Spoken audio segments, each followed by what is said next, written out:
I promised my God I would do it. In September 1862, when Lincoln issued his preliminary Emancipation Proclamation, the sublimest act of the 19th century, he made this entry in his diary: "I promised my God I would do it." Does anyone doubt that such a mighty resolution added power to this marvelous man, or that it nerved him to accomplish what he had undertaken? Neither ridicule nor caricature, neither dread of enemies nor desertion of friends, could shake his indomitable faith in his ability to lead the nation through the greatest struggle in its history. Napoleon, Bismarck, and all other great achievers had colossal faith in themselves. It doubled, trebled, even quadrupled the ordinary power of these men. In no other way can we account for the achievements of Luther, Wesley, or Savonarola. Without this sublime faith, this confidence in her mission, how could the simple country maiden, Jeanne d'Arc, have led and controlled the French army? This divine self-confidence multiplied her power 1,000-fold, until even the king obeyed her, and she led his stalwart troops as if they were children. After William Pitt was dismissed from office, he said to the Duke of Devonshire, "I'm sure I can save this country, and that nobody else can." For 11 weeks, says Bancroft, England was without a minister. At length the king and aristocracy recognized Pitt's ascendancy and yielded to him the reins. It was his unbounded confidence in his ability that compelled the recognition and led to the supremacy in England of Benjamin Disraeli, the once despised Jew. He did not quail or lose heart when the hisses and jeers of the British Parliament rang in his ears. He sat down amid the jeering members, saying, "You will yet hear me." He felt within him the confidence of power that made him Prime Minister of England, and turned sneers and hisses into admiration and applause. Much of President Roosevelt's success has been due to his colossal self-confidence. He believes in Roosevelt, as Napoleon believed in Napoleon. There is nothing timid or half-hearted about our great president. He goes at everything with gigantic assurance, with that tremendous confidence which half wins the battle before he begins. It's astonishing how the world makes way for a resolute soul, and how obstacles get out of the path of a determined man who believes in himself. There is no philosophy by which a man can do a thing when he thinks he can't. What can defeat a strong man who believes in himself and cannot be ridiculed down, talked down, or written down? Poverty cannot dishearten him, misfortune deter him, or hardship turn him a hair's breadth from his course. Whatever comes, he keeps his eye on the goal and pushes ahead. What would you think of a young man, ambitious to become a lawyer, who should surround himself with a medical atmosphere and spend his time reading medical books? Do you think he would ever become a great lawyer by following such a course? No, he must put himself in a law atmosphere, go where he can to absorb it and be steeped in it until he is attuned to the legal note. He must be so grafted upon the legal tree that he can feel its sap circulating through him. How long will it take a young man to become successful who puts himself in an atmosphere of failure and remains in it until he is soaked, saturated with the idea? How long will it take a man who depreciates himself, talks failure, thinks failure, walks like a failure and dresses like a failure, who is always complaining of the insurmountable difficulties in his way, and whose every step is on the road to failure? How long will it take him to arrive at the success goal? Will anyone believe him or expect him to win? The majority of failures begin to deteriorate by doubting or depreciating themselves, or by losing confidence in their own ability. The moment you harbor doubt and begin to lose faith in yourself, you capitulate to the enemy. Every time you acknowledge weakness, inefficiency, or lack of ability, you weaken your self-confidence, and that is to undermine the very foundation of all achievement. So long as you carry around a failure atmosphere and radiate doubt and discouragement, you will be a failure. Turn about face, cut off all currents of failure thoughts, of discouraged thoughts. Boldly face your goal with a stout heart and a determined endeavor, and you will find that things will change for you. But you must see a new world before you can live in it. It is to what you see, to what you believe, to what you struggle incessantly to attain, that you will approximate. Trust thyself, every heart vibrates to that iron string. I know people who have been hunting for months for a situation because they go into an office with the confession of weakness in their very manner. They show their lack of self-confidence. Their prophecy of failure is in their face, in their bearing. They surrender before the battle begins. They are living witnesses against themselves. When you ask a man to give you a position, and he reads this language in your face and manner, "Please give me a position. Do not kick me out. Fate is against me. I am an unlucky dog. I am disheartened. I have lost confidence in myself," he will only have contempt for you. He will say to himself that you are not a man to start with, and he will get rid of you as soon as he can. If you expect to get a position, you must go into an office with the air of a conqueror. You must fling out self-confidence from yourself before you can convince an employer that you are the man he is looking for. You must show by your very presence that you are a man of force, a man who can do things with vigor, cheerfulness, and enthusiasm. Self-reliance, which carries great, vigorous self-faith, has ever been the best substitute for friends, pedigree, influence, and money. It is the best capital in the world. It has mastered more obstacles, overcome more difficulties, and carried through more enterprises than any other human quality. I have interviewed many timid people as to why they let opportunities pass by them that were eagerly seized by others with much less ability, and the answer was invariably a confession like the following. "I have not the courage," said one. "I lack confidence in myself," said another. "I shrink from trying, for fear I shall make a mistake, and I shall have the mortification of being turned down," said a third. "It would look so cheeky for me to have the nerve to put myself forward," said a fourth. "Oh, I do not think it would be right to seek a place so far above me," said another. "I think I ought to wait until the place seeks me, or I am better prepared." So they run through the whole gamut of self-distrust. This shrinking, this timidity or self-effacement often proves a worse enemy to success than actual incompetence. Take the lantern in hand, and you will always have light enough for your next step, no matter how dark, for the light will move along with you. Do not try to see the long way ahead. One step is enough for me. A physical trainer in one of our girls' colleges says that his first step is to establish the girls in self-confidence, to lead them to think only of the ends to be attained and not of the means. He shows them that the greater power lies behind the muscles, in the mind, and points to the fact so frequently demonstrated that a person in a supreme crisis, as in a fire or other catastrophe, can exert strength out of all proportion to his muscle. He thus helps them get rid of fear and timidity, the great handicaps to achievement. I believe if we had a larger conception of our possibilities, a larger faith in ourselves, we could accomplish infinitely more. And if we only better understood our divinity, we would have this larger faith. We are crippled by the old orthodox idea of man's inferiority.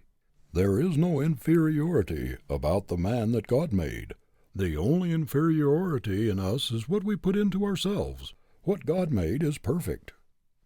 The trouble is that most of us are but a burlesque of the man God patterned and intended.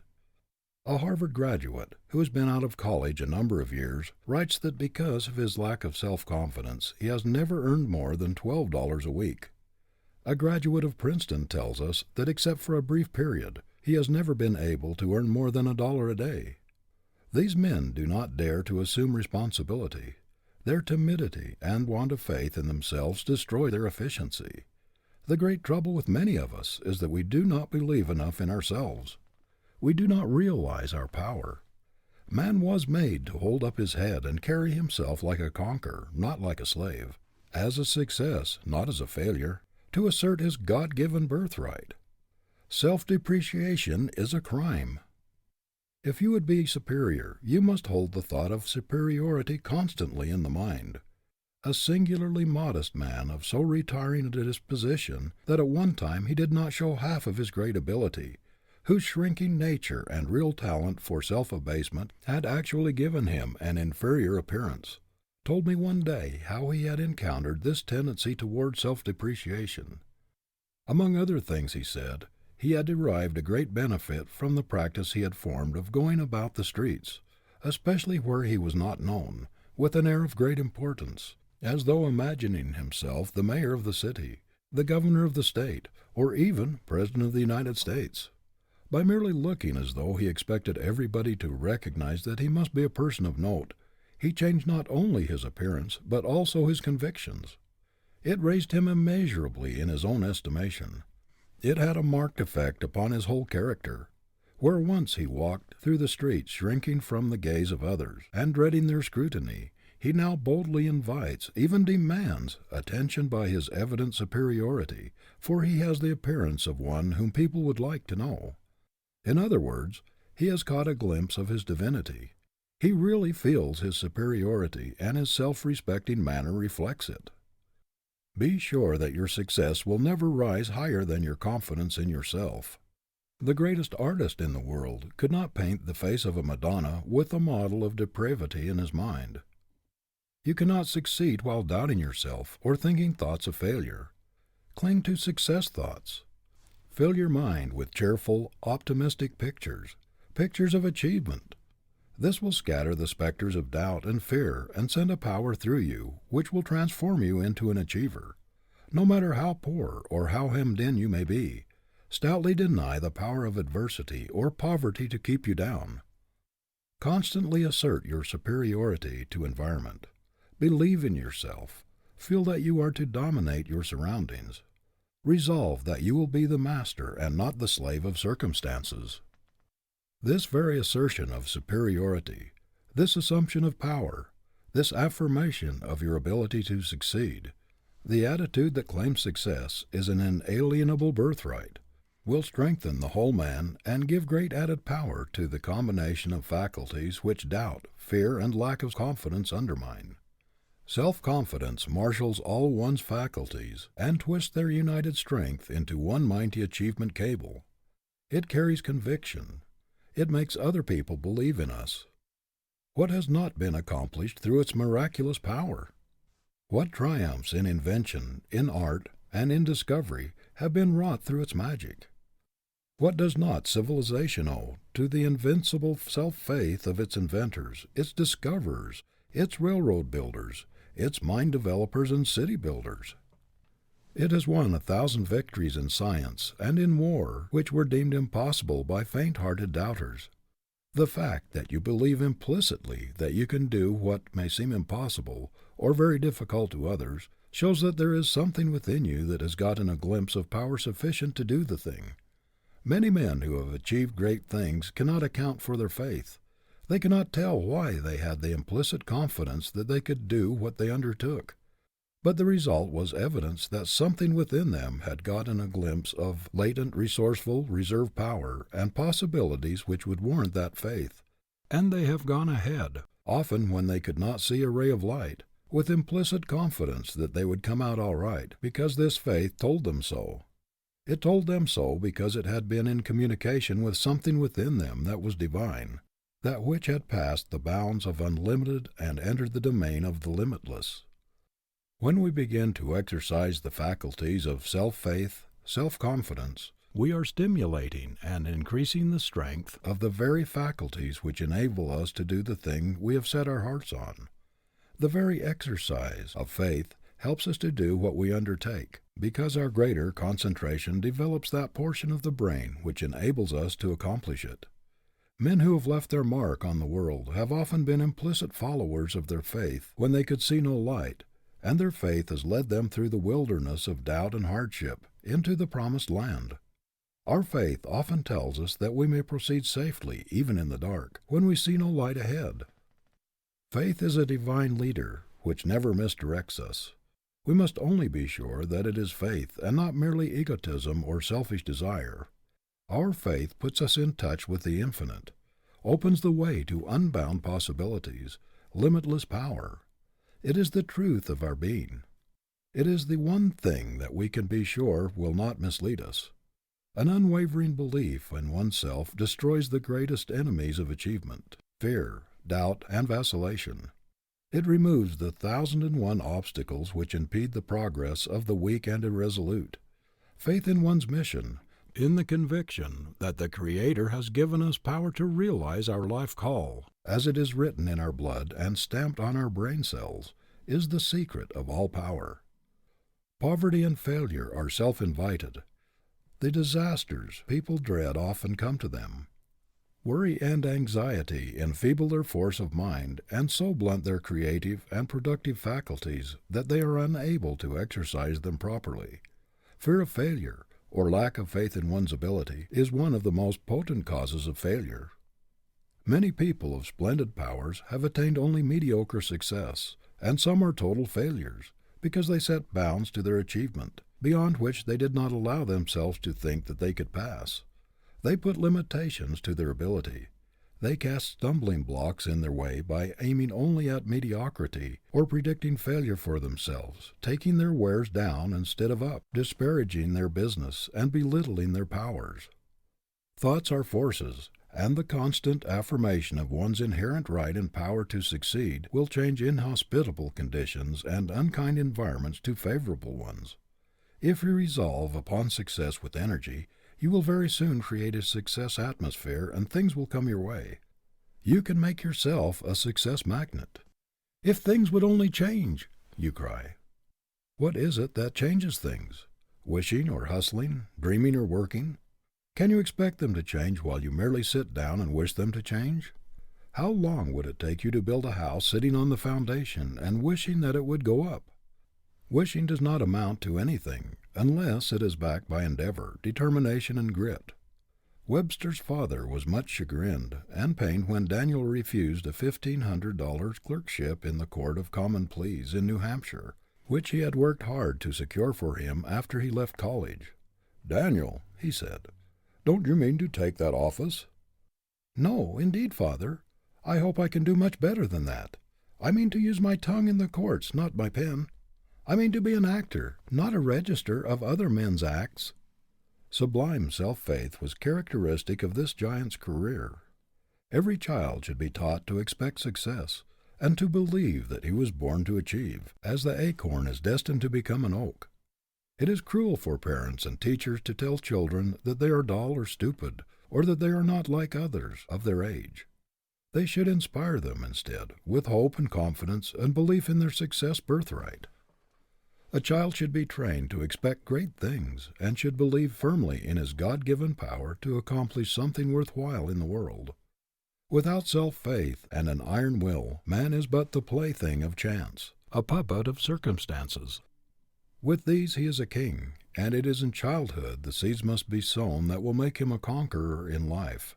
If you want to reach nobility, you can never do it by holding the thought of inferiority, the thought that you are not as good as other people, that you are not as able, that you cannot do this, that you cannot do that.